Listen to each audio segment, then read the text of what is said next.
que nos vamos acomodando, a los niños van en nuestro salón, les invito a que abran sus Biblias en Mateo, capítulo 10, y vamos a leer la última porción de Mateo, que es el versículo 40 y 42. Repito la cita, Mateo, capítulo 10, versículo del 40 al 42. Permítame ponerme en oración para que el Señor bendiga la predicación de esta mañana. Señor, gracias porque eres bueno, porque nos tienes aquí, Señor, reunidos en tu nombre para tu gloria, en este descanso que nos das. Gozarnos en ti, Señor. Te pedimos dirección en tu espíritu, Señor, para la porción de la escritura que vamos a estudiar hoy. Guíanos. Guíanos, Señor, para que sea alimento a nuestra vida, a nuestro espíritu. Nos salgamos como entramos, Señor. Te lo pido, úsame como herramienta de gracia a mis hermanos. En el nombre de Cristo Jesús. Amén. Fíjense la porción de la escritura que vamos a estudiar hoy. Hemos venido desarrollando todo el Evangelio según Mateo y pues vemos que Jesús está preparando a sus discípulos. Primero vimos la elección, ¿no? ¿Recuerden? ¿Cómo los elige? Y nos sorprende la manera en que nuestro Señor Jesucristo hace la elección, con un porqué y un para qué. Tiene un propósito siempre. Y nos confronta, ¿no? Porque a lo mejor cuando nosotros vamos a escoger un equipo de trabajo, pues hubiéramos escogido a alguien más afín a nosotros. Y Jesús escoge a personas con diferente carácter, diferente posición económica, diferentes ideologías, y los junta a todos, como sus 12 apóstoles. Y vemos la diferencia de caracteres, ¿no? Y una de las cosas que más nos sorprende dentro de todo lo que vimos en esos pasajes es cómo Jesús escoge a un revolucionario, un celote, ¿no? Se puede decir que de izquierda, y lo junta con Mateo, que trabajaba para Roma, ¿no? Alguien se puede decir que de derecha, ¿no? Y los junta para trabajar para él, dejando claro que Dios está sobre todas esas cosas. El fin principal es Cristo. Él es el camino, la verdad y la vida. Y junta a este tipo de personajes en un propósito: extender su reino. Pero es algo que a lo mejor tú y yo no hubiéramos hecho, ¿verdad? Lo que la sociedad divide en grupos, izquierda, derecha y demás, centro izquierda y demás, Cristo lo une en su gloria. Y de ahí vimos que no solo los elige y todo lo que implica, sino también los prepara y les da poder. Les da autoridad, les dice que van a hacer milagros, que van a sanar. Hasta ahí dices, pues, todo va bien, ¿no? Pero después les advierte, les hace unas advertencias durísimas, durísimas. Y esas advertencias no solamente son para los 12 apóstoles, son para todo aquel que nos hacemos llamar discípulos de Cristo. Todos somos discípulos de Cristo. Si eres cristiano, eres discípulo de Cristo. No puedes ser cristiano y no ser discípulo de Cristo. Está intrínsecamente relacionado. Y las advertencias son durísimas. Una de ellas es, pues, que pueden perder la vida. Les pueden quitar la vida, entregarle a las sinagogas, entregarle al emperador, entregarle a los gobernantes y perder la vida. Y Jesús, para animarlos, que se oye bastante como paradójico, les dice, no les teman a ellos. Si a alguien le van a temer, témanle al que puede echar sus almas al infierno. Y ese solamente es Dios. Poniendo sobre todas las cosas a Dios como la máxima autoridad y de poder. Porque el cuerpo lo pueden matar, pero todos sabemos que después viene la vida eterna, pero morir eternamente. Entonces Jesús los contrapone a eso. Y luego viene la parte de las más delicadas o más sensibles que uno pudiera tener, la familia. Y les dice, va a haber diferencias en la familia, porque unos van a creer y otros no van a creer. E incluso la misma familia se va a ir contra ustedes. Pero luego también les dice, desde otro ángulo, que no pueden amar más a la familia misma que a Él, porque no serían dignos de ser sus discípulos. Y eso rompe, ¿no? con los esquemas sociales, con todo lo que te pudieron haber enseñado, cómo creciste, enseñándote que la familia es primero, gente que dice, mis hijos son lo que más amo en la vida. Dios dice, no. ¿Qué dice el mandamiento? Amarás al Señor con todo tu corazón, con todas tus fuerzas, con toda tu alma. O sea, sobre todas las cosas. Está primero el Señor. Cuando el hombre por pecado quita ese orden, lo que tenemos es que crisis. Crisis, hay crisis. No es el orden preestablecido por Dios. Y pusimos un ejemplo. Adán y Eva. Cuando estaba Adán y Eva y Dios estaba sobre todas las cosas, al centro de sus vidas, todo estaba perfectamente bien. Todo era bueno, dice el Señor. Y lo bendijo de gran manera. Pero a Eva se le ocurrió desplazar a Dios del centro y ponerse ella y luego ir con Adán. Y a Adán le pareció bien desplazar a Dios del centro y poner a Eva. Y vimos las consecuencias. Lo que hace Cristo ahora es reclamar ese mandamiento. Dios sobre todas las cosas. Pero cuando ponemos a Dios sobre todas las cosas, algo maravilloso que podemos aprender de eso es que ese amor purifica las demás relaciones interpersonales, purifica los demás afectos, purifica los demás amores. ¿Por qué? Porque si yo pongo a mi esposa, a mis hijos, a mis padres, en el lugar que le corresponde a Dios, ¿qué va a pasar? Que lo voy a idolatrar y le voy a exigir algo que no me puede dar y que solo Dios puede dar. Y ahí vienen las relaciones de celos, ahí vienen las relaciones controladoras, hoy se les llama tóxicas, ¿no? Y hay un parámetro ahí grande, ¿no? Porque pusieron en lugar de Dios a alguien que no era Dios. Pero si tú pones a Dios en su lugar y lo amas verticalmente, tus relaciones hacia abajo son sanas, las purifica. Te vas a evitar eso.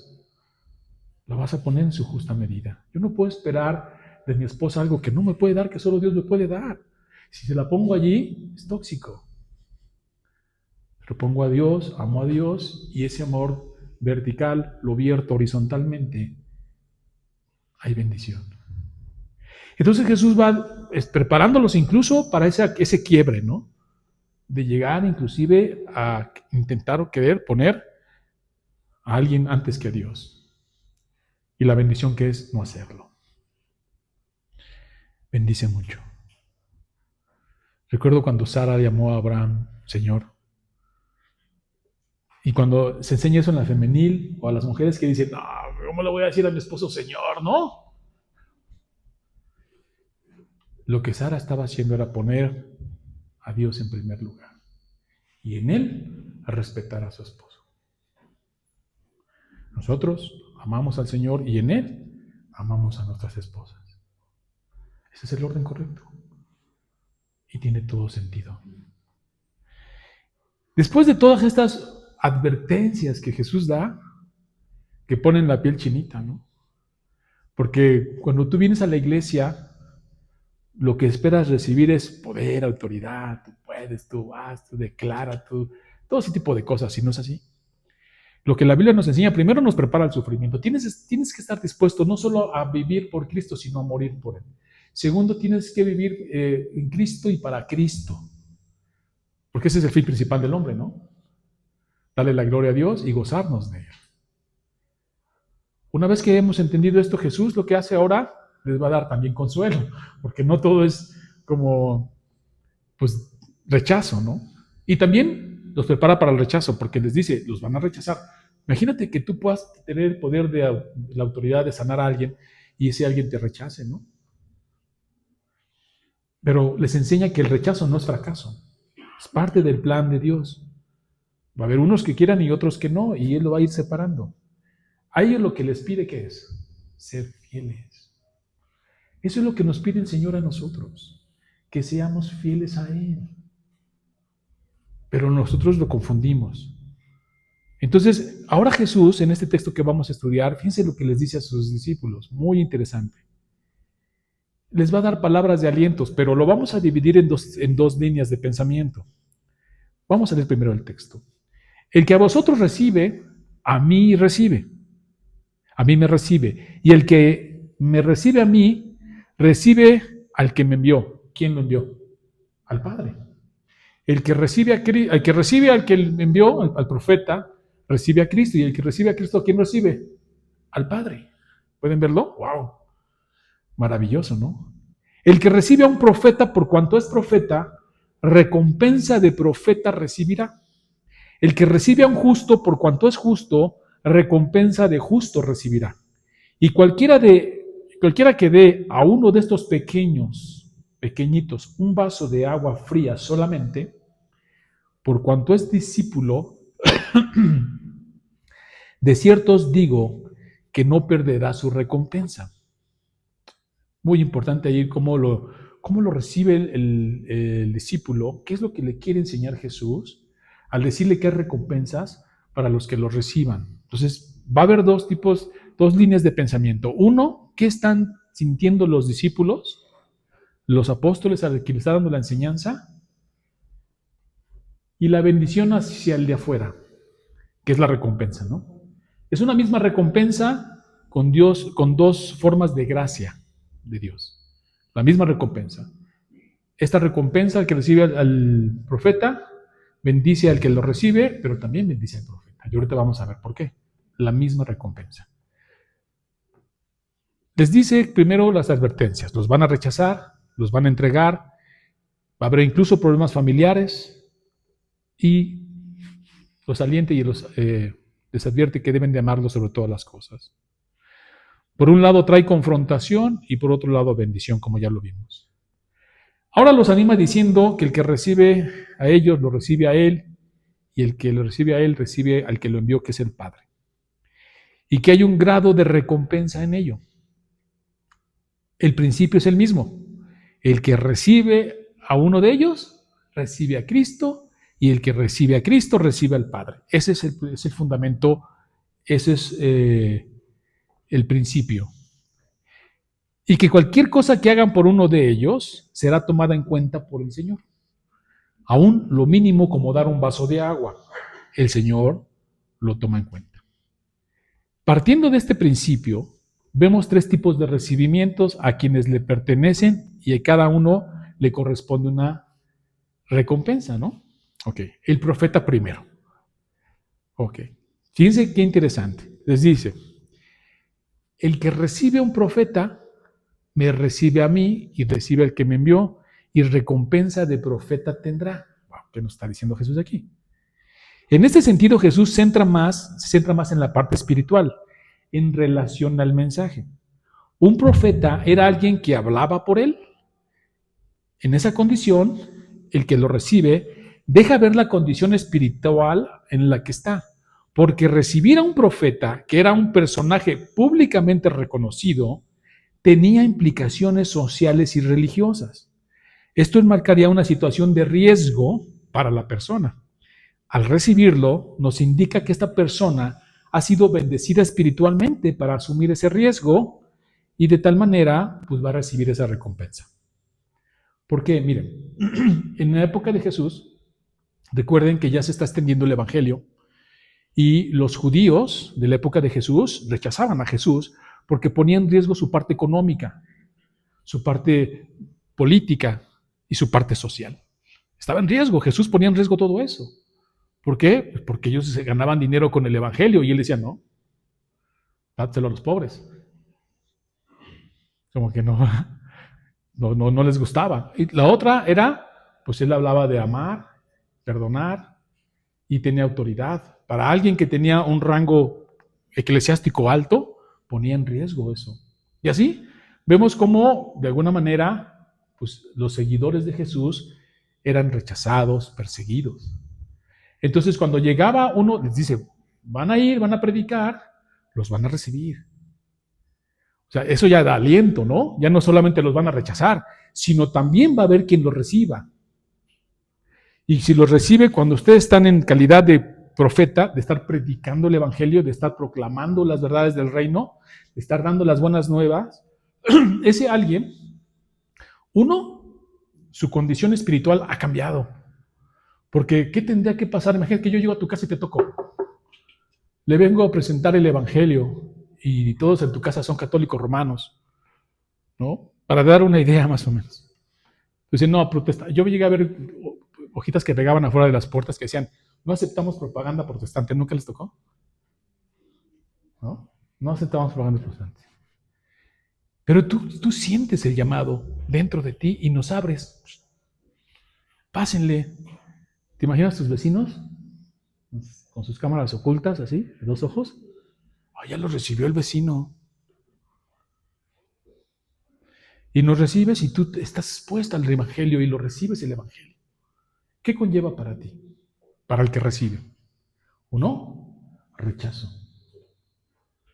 2, incluso hasta persecución, exclusión. Incluso hemos visto, y por testimonio, que en nuestras propias familias, en algunos casos, que vienen de este contexto, hay rechazo. Hasta les dejan de hablar. Hasta los dejan de invitar, ¿no?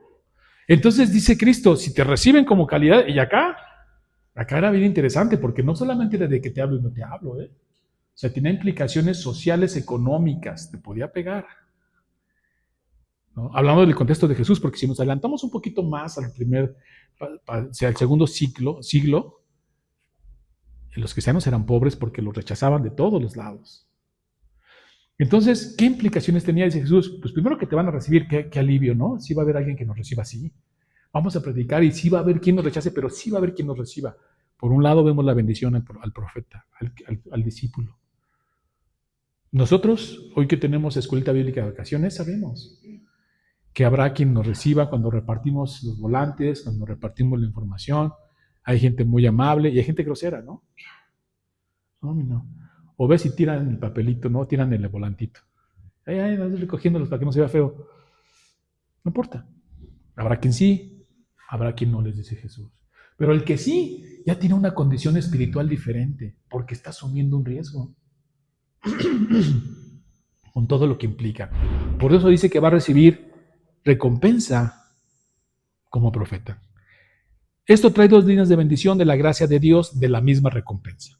Para los enviados, les está dejando ver que ahora habrá quien asuma el riesgo y los recibirá.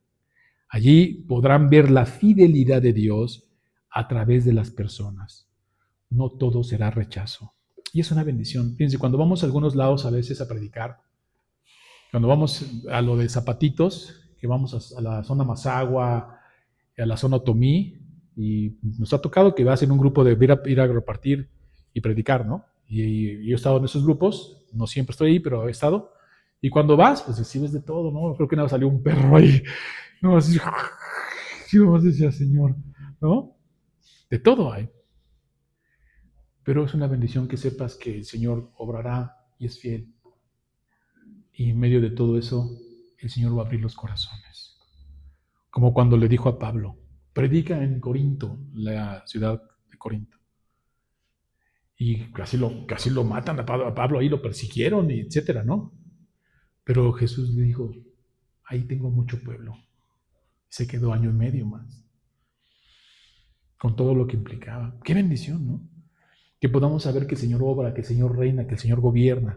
Y que va a abrir los corazones de ciertas personas. No de todos, sí, se los deja claro. Pero lo va a abrir. Para los que reciben el mensaje a través del profeta, eso tiene una implicación de vida y de vida eterna. Porque el creer viene por el oír y el oír la palabra de Dios. ¿Puedes ver? Porque si no lo hacemos, ¿cómo van a creer en alguien que no se les ha predicado? ¿Cómo van a creer en alguien que nadie les ha enseñado? ¿Cómo? El creer viene por el oír. Es muy importante. Entonces, cuando una persona está dispuesta, el Señor ha movido su corazón. El Señor está obrando en su corazón. El Señor ha tocado esas fibras internas que si no es Él, no es nadie.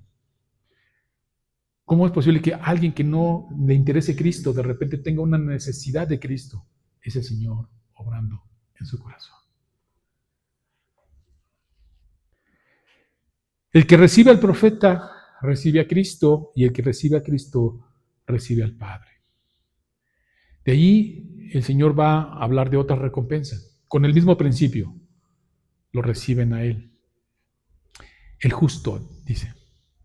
Pero primero vamos a hacer una observación muy importante.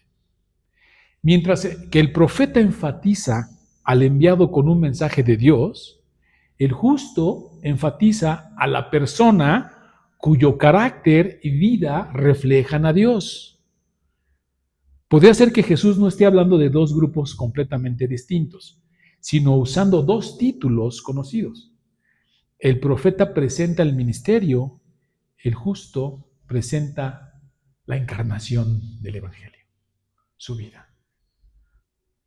El profeta bendice por el mensaje que comunica, el justo bendice también por la vida que modela, que presenta, su testimonio. Uno proclama la verdad, el otro la encarna. Ahora, es importante entender por qué Jesús hace la división entre profeta y justo. Porque un profeta debe ser justo, ¿no? Y no todo justo es profeta. ¿Pueden verlo? Aunque todo verdadero profeta debe ser justo. ¿Pero por qué hace la división? Bueno, vamos a ejemplificarlo de una forma más sencilla. El profeta es el que lleva el mensaje, porque profetizar es hablar por Dios. Olvídense de esas ideas de decir el futuro. Eso no tiene nada que ver. Es profeta porque habla por Dios, ¿no? En ese sentido de la palabra. Entonces tú vas a predicar el mensaje. Tienes que ser justo, si no, ¿cómo? No serás considerado profeta, ¿no? En ese sentido. Jesús no te considera de esa manera. ¿Pero por qué se para de justo? Porque no todos los justos son profetas, no todos los justos pueden predicar, no todos los justos tienen el don de ir y compartir. Muchos de nosotros a lo mejor no nos toca ir y predicar, decimos, pastor, vamos a ir al evento, pero ¿qué hago yo? Pues está el grupo de los que van y predican en las casas, en las calles, está el grupo de los que lavan los pies, está el grupo de los que reparten los zapatos, está el grupo de los que preparan la comida, está el grupo de los que acomodan las mesas, en cuál quieres estar. Pues no soy muy bueno para hablar, pero yo puedo ayudar aquí. El justo, ¿no? Entonces dice que el justo lo que va a hacer es que va a reflejar la obra de Dios en su vida. No necesariamente va a ir tocando puertas y predicando o pararnos en las calles y predicando, sino con su propia vida expresa cómo Dios ha moldeado su vida y su carácter. Y muchas veces con ese testimonio la gente se te acerca. ¿No te ha pasado que alguna vez en tu trabajo, en tu escuela, alguien se acerca a ti a pedirte consejo, a pedirte ayuda o a preguntarte, ¿no? Y decirte, oye, yo te veo pues tranquilo, no dices groserías, ¿no? O sea, no te vas a tomar, no veo que estés ahí, te veo diferente. Estás mostrando la realidad del reino en tu vida. Y esa gente muchas veces es movida por tu testimonio. ¿Sí? No, tu testimonio no reemplaza la predicación del Evangelio. Cuidado con decir que no necesitamos predicar para creer sino por nuestro testimonio. No. El testimonio no reemplaza la predicación del Evangelio, lo afianza. Y en algunos casos no estorba. ¿Ok? El creer viene por el oír, hay que predicar. Pero muchas veces en tu manera de vivir, que no tienes esa, se te acercan las personas. Porque das esa expresión de la gracia de Dios. Ven a Cristo. ¿Cómo se conoce a Dios? A través de Cristo. ¿Cómo se conoce a Cristo? A través de nosotros. Y eso es lo que Jesús está diciendo. Habrá quien vaya y predique, asuma el riesgo, lo reciba, tienen esa recompensa. Pero habrá quienes, hermanos, que no predican, que no tienen ese ministerio, pero con su vida piadosa mueven masas, mueven cosas y tendrán recompensa de justo. ¿Vieron? Y ahí hay dos grandes bendiciones. Como decía, el profeta presenta al hombre que ha sido llamado a proclamar el mensaje de Dios. Su ministerio es público y su responsabilidad es anunciar la palabra. El justo, en cambio, representa al creyente cuya vida ha sido transformada por Dios. Tal vez no tenga un ministerio público de proclamación, pero su conducta refleja el carácter del que pertenece al reino de Dios. Y recibir a un justo también tenía implicaciones sociales, porque también era abrazar a aquel que vivía una vida en Cristo y ayudarlos. ¿Por qué? Porque también vemos en el primer siglo, en el siglo en el que estamos hablando de Cristo, que pues muchos se convertían. No todos predicaban. Y me lleva al texto de Mateo, cuando dice, fui a la cárcel y me visitaste. Tuve hambre y me diste de comer, tuve sed y me diste de beber.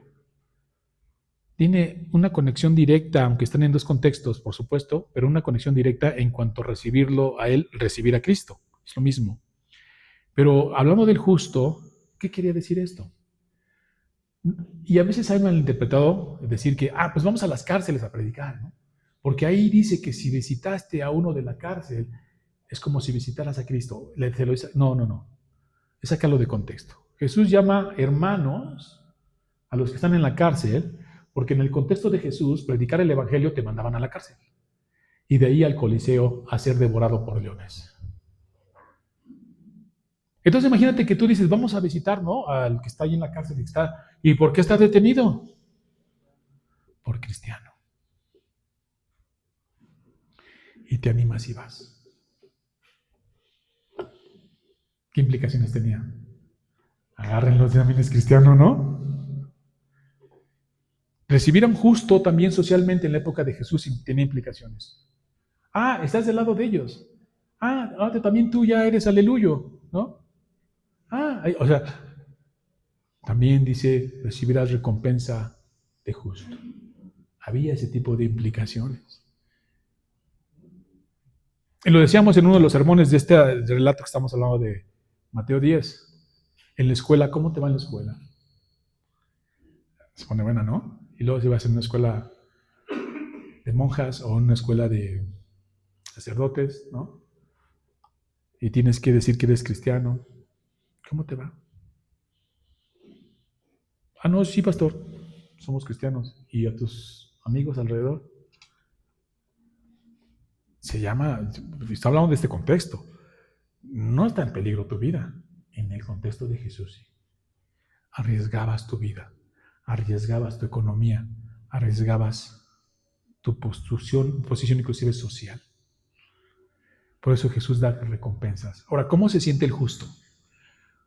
Este hermano que a lo mejor no tiene este don de la palabra hablar, pero refleja a Cristo en su manera de ser, en su manera de aconsejar, en toda esa virtud del reino que expresa, ¿no? En estas bienaventuranzas que hemos venido aprendiendo, donde Jesús dice, bienaventurado el pobre en espíritu, bienaventurado los mansos, ¿no? Que hay un problema y en lugar que salgas como gallito ahí a pelearte, no, yo soy aquel, ¿no? En lugar de hacer eso, que actúes con paciencia, con amor, con perdón, con ese carácter. ¿Qué te daría más paz? Imagínate que tu papá fuera de esos que Juan Camaney, ¿no? Dicen, se pone como loquito, o alguien que está sujeto al criterio de Cristo, moldeado por el carácter de Cristo, manso y humilde. Yo escuché muchas veces en la escuela que alguien decía, no, a mi papá ni le diga, se pone bien loco. No, ni que venga. Pero tú crees que das confianza, ¿no? Pero sin embargo, no, sí, Él va a arreglar las cosas, Él va a poner las cosas en su justa medida. Eso es lo que queremos, ¿no? Y eso es lo que Jesús viene desarrollando aquí. Y eso es lo que a nosotros nos da confianza. Mostrar el carácter del que pertenece al reino de Dios no te hace débil, en el sentido que la humanidad lo entiende. Porque débiles somos, en Cristo somos fuertes. Pero no es este sentido que la sociedad tiene, ¿no? Ay, mandilón, ay, dejado, ay, barco, ¿no? Lo único que haces es mostrar el reino de Dios. Como dijo Cristo, manso y humilde de corazón. Eso es lo que nos llaman. Y recibir a alguien así en la época de Jesús tiene implicaciones. Ahora en esta época también las tiene. Y también habla de una recompensa. Porque tú vas viendo y vas alineando eso y tu carácter. Y quieres lo que esa persona tiene. Lo quieres. Quieres esa fe. Una conexión fuerte con la que Jesús dice del justo y su vida piadosa, lo podemos encontrar en la carta de Pedro, la primera carta de Pedro, donde vemos el conflicto familiar que Jesús ya ha advertido que tendrían los discípulos. Quiero centrar bien esto, para no ir más allá de lo que el texto enseña. Así que lo voy a recapitular. Jesús está diciendo, van a tener problemas en su propia casa, va a haber separaciones. Muy bien. ¿Ok? Dice, pero tú mantente firme en tu carácter del reino de Dios, conforme al modelo de Cristo, su carácter de Cristo. Mantente ahí. Muy bien, no te preocupes. Va a haber personas que te van a recibir y va a haber personas que en tu carácter de justo van a tener un impacto en su vida. Y eso va a ser bendición para ellos mismos. Y vemos una conexión en ese sentido con lo que Pedro le dice a las mujeres, a las esposas, que no tienen esposos creyentes. Aquí vemos un conflicto familiar que Jesús ya advirtió, ¿se acuerdan? Unos van a creer, otros no. Y va a haber diferencia entre esposo, esposa, hijos, padres. No vine a traer paz sino espada. Se van a poner unos contra otros. Dice, pero acá, en tu paciencia, en tu carácter de justo, vas a traer bendición a los demás. Y yo veo una conexión aquí interesante con la carta de Pedro, cuando le dice a las mujeres que por su testimonio, ¿a quién van a impactar? Al esposo. Les dice. No es con espada, no es con ejército, no es con gritos, no es asolando, no es fastidiando, no, con tu carácter serán llamados. Claro, ¿en base a qué? Pues en base al Evangelio. Porque lo que ellos ven es, ¿a qué vas a la iglesia? ¿No? Eso te enseñan en la iglesia, ¿no? Es lo que es más o menos el ataque que es comúnmente ve o escuchamos, ¿no? Y tú con tu testimonio tú das ejemplo de que amas a Cristo sobre todas las cosas. Y que con eso Él no se puede meter. Y si se mete, no va a ganar. Y como te mantienes firme y en amor, con carbones encendidos en su cabeza, porque le das de comer cuando tiene hambre, le das de beber cuando tiene hambre, carbones encendidos pones, tu testimonio hace que impacte en la vida de ellos. Esa es la relación con lo que está haciendo Cristo. El piadoso, finalmente, en su carácter de piadoso, va a impactar al otro. Y en una relación familiar, impacta de una u otra manera. Solo hay que ser pacientes. La obra no la haces tú, la obra la hace el Señor. Y el creer viene por oír, así que tú comparte, tú ora, ¿no? Tú lee la escritura. Cuando te respondan con ofensas, bendice. Cuando te maldigan, bendice. ¿No? Es lo que dice el Señor, ¿no? Bienaventurados sois todos aquellos que por mi causa sean perseguidos, diga toda clase de mal mintiéndolos, los ofendan. Eso es lo que el Señor nos pide. Y ahí, ¡pum!, viene el impacto. Hacia afuera. Y el otro recibe recompensa de justo. ¿Por qué? Porque va siendo moldeado por el Espíritu de Dios. ¿Y a quién usó? A ti. Tu testimonio no estorbó la palabra. Porque luego estorbamos la palabra. Te partimos algo y hacemos lo contrario. O somos los primeros que no lo cumplimos. Entonces, estorbas la palabra, ¿no? Y entonces dice aquí, no. Si alguien, imagínate, yo he escuchado muchas veces que, por testimonios que las personas dicen, mi mismo marido me manda a la iglesia. Me dice, vete a la iglesia, te hace bien, ¿no? Y yo le digo, vente, no, después, no es mi tiempo. Profetas. Ya saben cuándo es su tiempo ellos, ¿no? Son profetas. Pero eso es lo que el Señor nos demanda. Cuando menos se dan cuenta, vemos entrar por esa escalera a quien menos hemos pensado que iba a entrar. Y le damos la gloria a Dios. Y ese que recibió a un justo, tiene recompensa de justo. ¿Pueden verlo? Luego habla de uno de los discípulos más pequeños. Sabemos a quién se refiere, ¿no? A lo mejor si vemos el esquema de lo que Jesús está enseñando, es a los menos visibles, ¿no? A los que a lo mejor en la iglesia son los que menos se notan. Pero dice, aún a ellos, si tú les das un vaso de agua, no perderá su recompensa. Eso es maravilloso. Porque lo que Jesús está diciendo es que Él toma en cuenta hasta el menor trabajo o lo menor que puedan hacer por uno de sus hermanos. Lo toma en cuenta. Puedes ver qué grandioso es. Y eso tiene dos líneas de pensamiento que también lo quiero separar. La otra, ahorita vamos a ver la parte hacia afuera de los que no son cristianos, pero luego vamos a ver la parte interna de la intercristiana, como iglesia. El que tiene un trabajo a lo mejor menos visible, como Dios bendice eso y lo toma en cuenta. Eso es maravilloso. Pero aquí primero centrémonos. Le está diciendo a los discípulos, va a haber quien los reciban, pero todo aquel que les reciba, aunque sea que les dé un vaso de agua, cuenta. Yo lo tomo en cuenta. Maravilloso, ¿no? Quiere decir, por un lado, que Jesús les está diciendo, yo voy a proveer. Siempre va a haber alguien que les va a acercar un pan, siempre va a haber alguien que les va a acercar un vaso de agua, siempre va a haber alguien, siempre lo va a haber. De eso Él se encarga. Y eso tú desde este lado dices, gracias Señor. Gracias por tu provisión, gracias por tu amor, gracias por tu misericordia. Y a ellos se los voy a tomar en cuenta. Las acciones del Señor son gracia. Sabemos que la gracia se divide en dos, gracia salvadora y gracia común.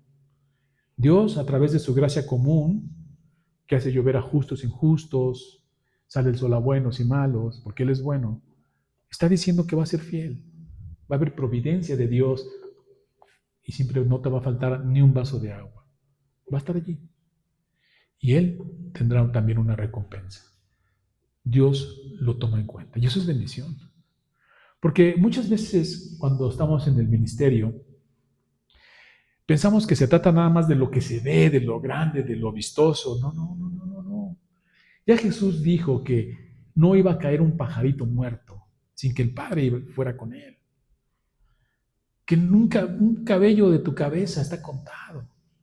Jesús está animando a sus discípulos diciéndole, en lo que a ti te parece a lo mejor cotidiano, normal, natural, inclusive algo que ni siquiera podrías reparar en ello, yo no. Yo tengo el control de todo. Yo gobierno todo. Y yo tomo en cuenta todo. ¿Cómo te sientes con un Padre así? ¿Cómo te sientes con Cristo, con ese poder, con esa autoridad? Firme, ¿no? Ánimo. Sigamos adelante. ¿Por qué? Porque los discípulos van a morir prontamente. Muchos de los discípulos iban cantando salmos al Coliseo. Siempre repito eso, yo lo sé, porque es algo que me impresiona. Si entran a mi casa, sacan a mi familia, seguramente yo me desgarro el corazón. Ellos llegaban al Coliseo, soltaban a los leones, cantaban salmos.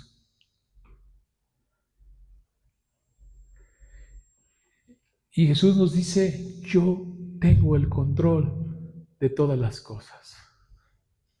Y aquí quiero hacerlo una conexión, precisamente como lo hice hace rato, con el juicio de las naciones. Dar un vaso de agua, visitar a un hermano en necesidad, apoyarlo, si tiene hambre, darle de comer, si tiene sed, darle de beber. Y dice Jesús en el juicio de las naciones, en Mateo, más adelante, ¿qué les dice? Por cuanto se lo hiciste a uno de ellos, me lo hiciste a mí. Ven, ovejas de mi Padre, hereden el reino. Maravilloso. Dios toma en cuenta eso.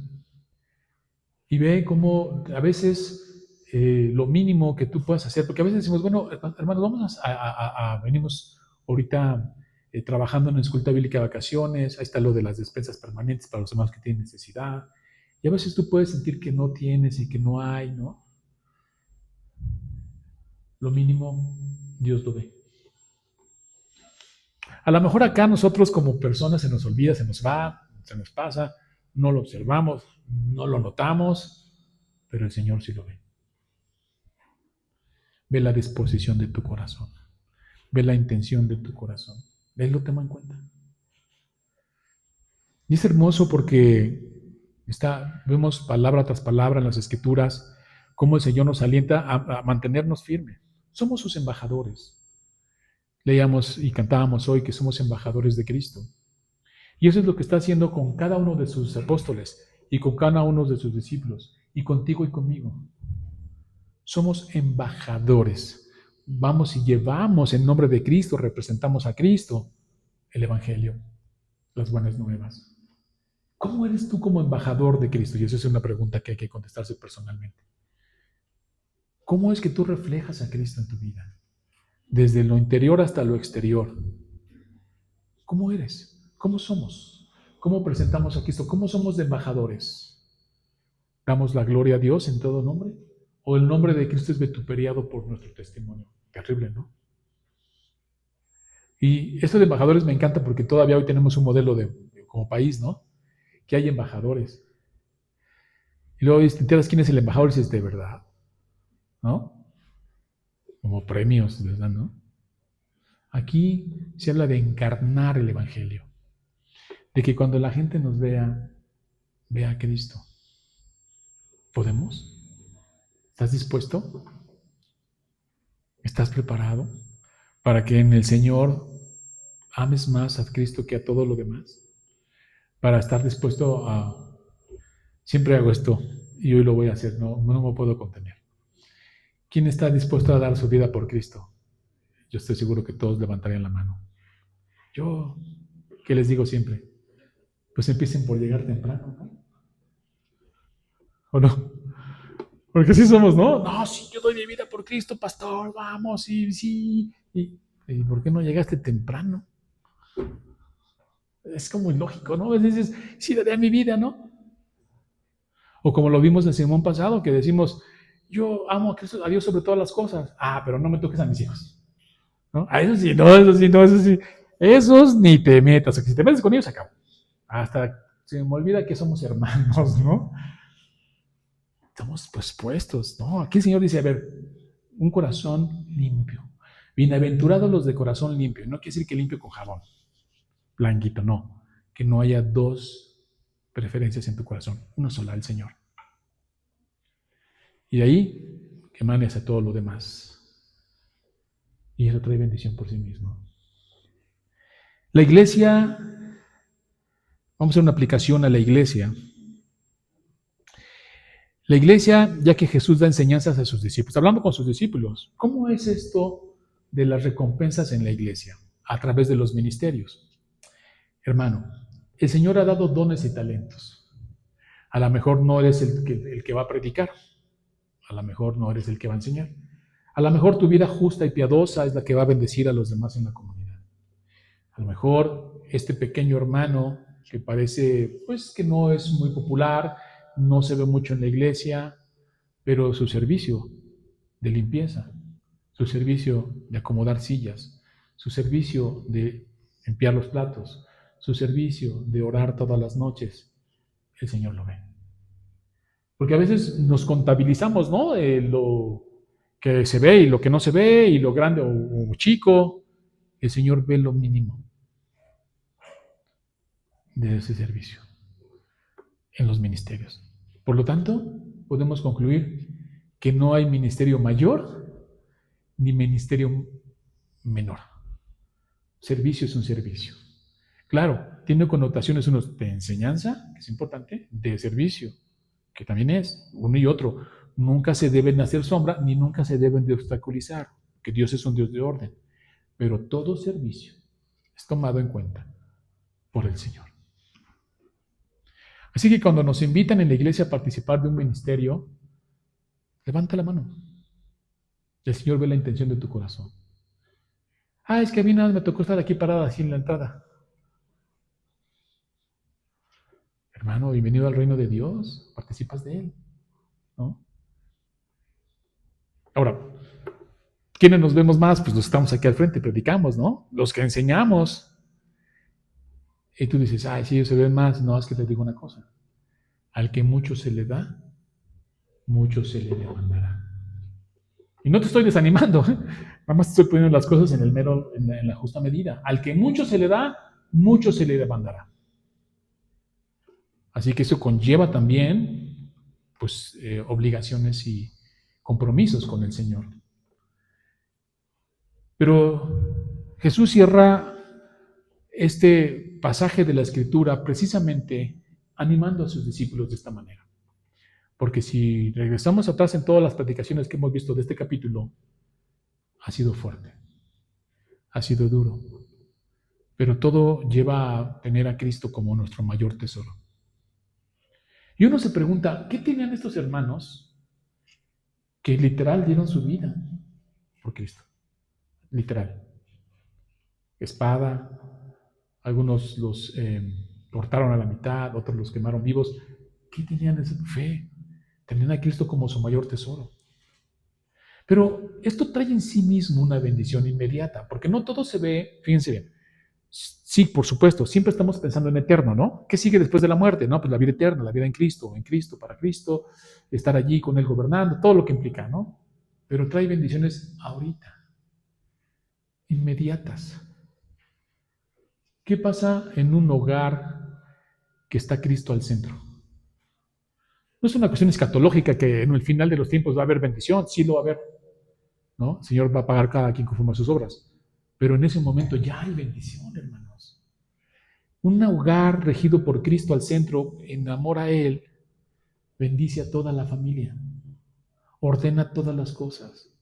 Un hogar que ha desplazado a Cristo y ha puesto lo que sea, sus propios intereses, en medio, en lugar de Cristo, trae desorden, trae caos, trae conflicto. Por eso es importante cuando decimos, te amo en Cristo. ¿Sí lo hemos oído? Te amo en el Señor, te amo en Cristo. ¿Saben que eso es más fuerte que yo le digo a mi esposa, te amo en el Señor? Es mucho más fuerte que si yo le digo, yo te amo, ¿no? Siempre te he amado, mi corazón te pertenece y todo ese tipo de cosas. Si yo le digo, te amo en Cristo, es más fuerte. ¿Por qué? Porque el cordón de 3 hilos no se rompe fácilmente. Porque Cristo, que está al centro de nuestras vidas, garantiza que ni mis pecados ni sus pecados nos van a arrollar uno al otro. De que amarlo a Él primero y luego amar a los demás, purificó mi amor. Y que no puse a mi esposa y ni la cargué de grandes expectativas que no puede cumplir ni ella ni. Por lo tanto, no hay celo, por lo tanto, no hay relación posesiva, por lo tanto, no hay, porque nuestro primer amor es Cristo. Y de ahí a los demás. Y eso centra todo. No solamente es una bendición escatológica del final de los tiempos, sino una bendición que se percibe y se siente en una persona que ha puesto a Cristo al frente. Y te evitas de idolatrías. Porque hay quien idolatra a sus hijos, hay quien idolatra a su esposo, hay quien idolatra hasta a su trabajo, hasta a sus jefes, hasta lo que sea. Somos una fábrica de ídolos. Ponemos al Señor en primer lugar y lo demás cae en la justa medida.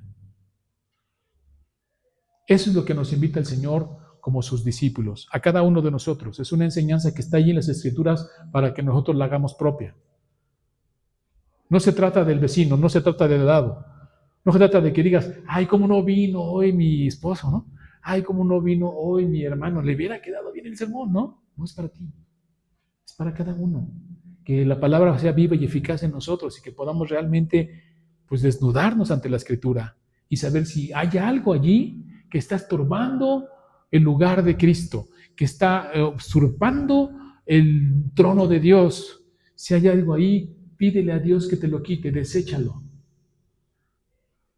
A veces yo veo que muchas personas usan como medio a Cristo para sus fines. No. Cristo es el fin. ¿Me explico? Cristo es el fin. Lo demás es el medio, pero el fin siempre es Cristo. Porque para Él y de Él son todas las cosas. A Él sea la gloria. Él es digno de suprema alabanza. Porque todo lo que hacemos, lo hacemos para que Él sea glorificado. Entonces tenemos que centrar bien las cosas en Cristo y lo demás viene ¿por qué? Añadidura. Dice así la Escritura. Pero buscas la añadidura y Cristo como herramienta, ¿no? Parece un accesorio más en tu vida. Digo, ya nosotros no lo colgamos, ¿no? En la imagen porque no hacemos eso, pero casi, ¿no? No es un accesorio, Cristo es el centro. Busca primero el reino de Dios y su justicia y lo demás, el Señor lo va a añadir como bendición. Oremos. Señor, gracias porque has sido bueno con nosotros, por tu misericordia. Gracias por la bendición, Señor, de tu palabra. Te pedimos, Señor, que sea viva y eficaz en nosotros. Quita cualquier cosa que esté usurpando tu lugar. Quita cualquier cosa, Señor, que no te estemos dando la gloria primero a ti, Señor. La pereza, inclusive, el egoísmo, la idolatría de las cosas. Todo lo que pueda estorbarnos, Señor, porque te queremos en tu trono. Queremos que tú gobiernes nuestro corazón, porque sabemos que así, Señor, todo lo demás es añadidura. Y tú, tu amor a ti, primero, purifica los demás amores, purifica los demás afectos. Te lo pedimos, Padre, en el nombre de Cristo Jesús. Amén. Muy bien, hermanos. Vamos.